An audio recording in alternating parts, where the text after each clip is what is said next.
The room glowed with a soft harmony of colors.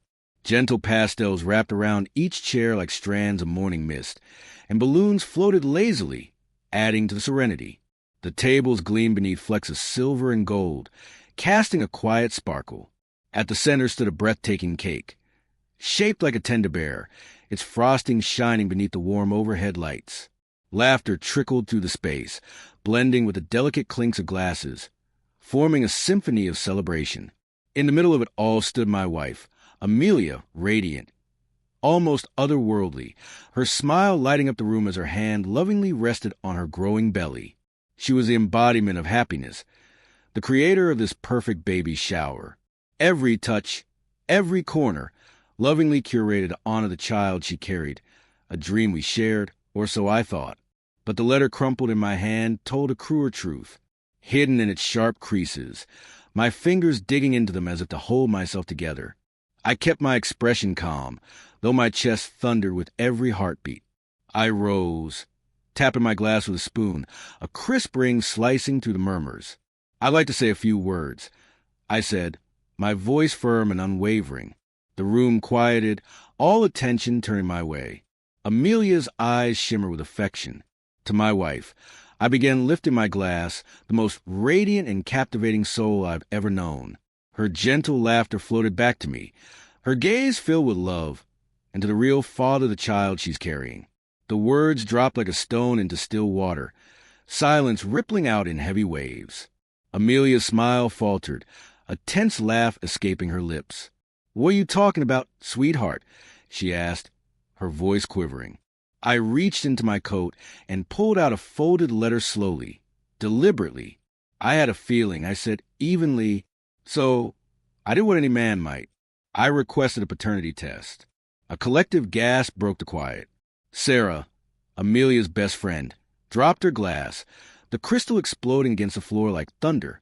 Amelia turned ghostly pale, her eyes wide with fear. "Michael, this isn't funny," she whispered.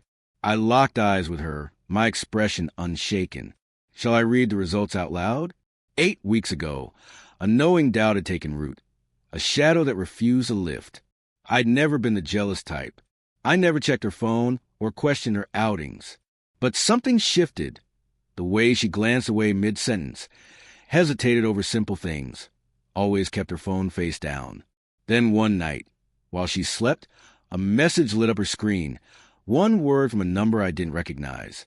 The blow landed hard, a nauseating pit forming in my stomach. I could have confronted her, demanded answers, but I waited.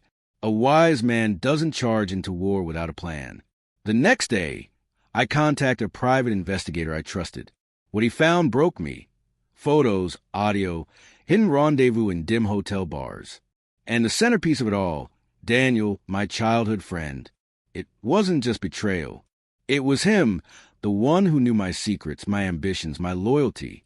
His face flashed through years of memories like a dagger. I burned with rage, but kept it buried.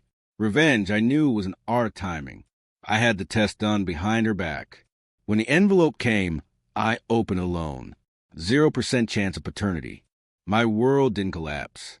It crystallized sharp, cold, and decisive. Amelia had put her soul into this baby's shower. Every detail a love note to our so-called future. The irony was poetic. I played along.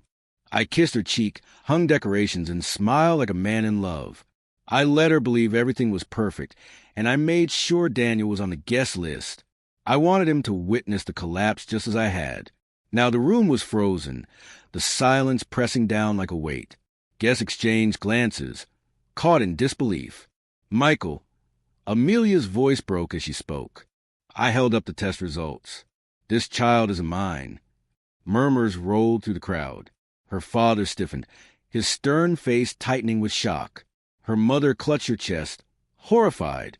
At the back, Daniel sat still, his face drained of color. I looked directly at him.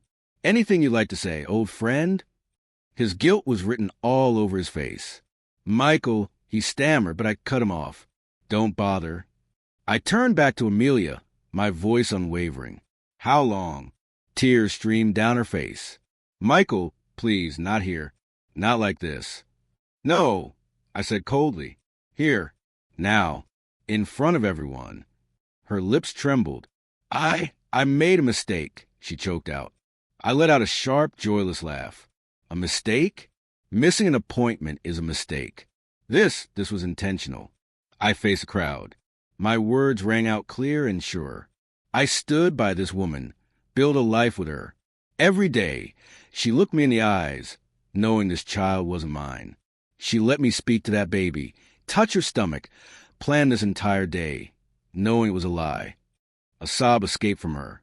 And Daniel, I said, turning again, my best friend, the one I trusted most. You sat at my table, ate my food, looked me in the eye while stabbing me in the back. He didn't respond. Shame had locked his lips. I stepped back, pulling out a set of documents from my pocket. Signed divorce papers. You'll be served tomorrow. I told her. She gasped, choking on a cry, her hands trembling. Michael, please. But I turned my back, raising my glass to the stunned crowd. I said, to freedom, and I walked away. The air outside was crisp, a cool balm after the suffocating heat of that room.